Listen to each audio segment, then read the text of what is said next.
आप इस चीज को समझिए कि इसमें साइकोलॉजिकल इम्पैक्ट और इफेक्ट जो की जो बात है वो अभी तक आई नहीं है। पूरा का पूरा जो डिबेट है वो अर्थव्यवस्था पे लिमिटेड होके रह गया है।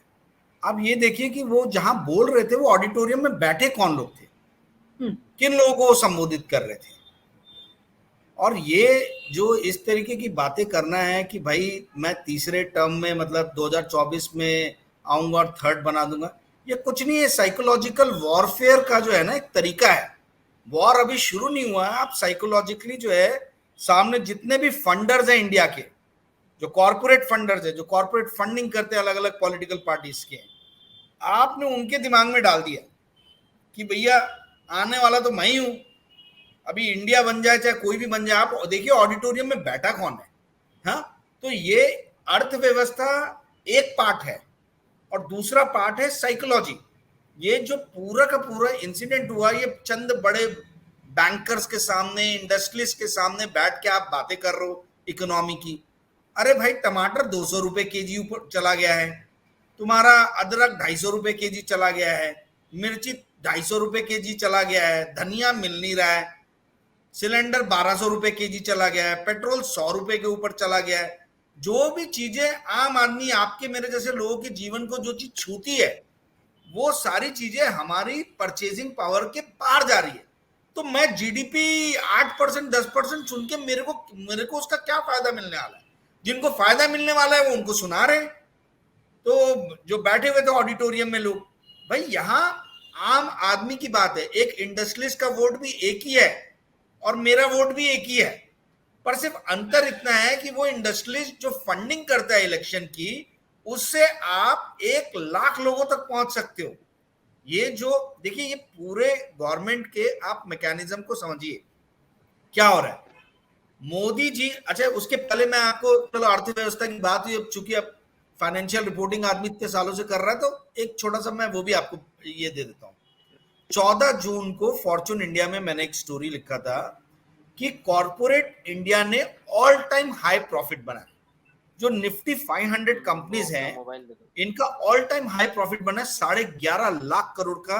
निफ्टी 500 कंपनीज ने, जो 92% इंडिया का मार्केट कैप रिप्रेजेंट करते हैं, उन्होंने ऑल टाइम हाई प्रॉफिट बनाया 11.6 लाख करोड़ का। क्या आप लोगों को यह बात पता है? किसी ने पेंडेमिक की बात किया था मेरे से पहले स्पीकर ने।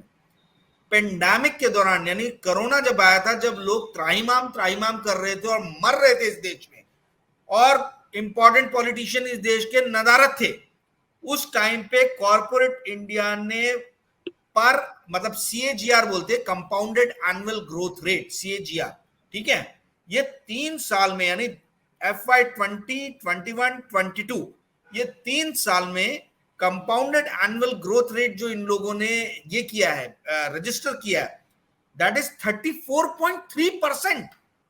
यानी लगभग 34 से 35% इन कंपनीज के प्रॉफिट ऊपर गए। भारत का ग्रोथ क्या हुआ? पेंडेमिक के पहले साल में तो 24% हमारा डी ग्रोथ हुआ था। तो 35% से कॉर्पोरेट ग्रो कर रहे हैं, बड़ी कंपनीज ग्रो कर रही हैं, और वहीं जो आम आदमी मर रहा है पेंडेमिक में, लोगों की नौकरियां जा रही थी, लोगों को रियायतें दिया गया, बैंकों को बोला गया कि लोन इनके एक्सटेंड करो आप। तो आप ये समझिए कि कैसे इकोनॉमी का स्ट्रक्चर चेंज हो रहा है। प्राइसिंग पावर पूरी की पूरी कॉर्पोरेट इंडिया के हाथ में आ गई, जिसके कारण 34-35% से इन्होंने FY21, FY22 और FY23 में ग्रोथ किया।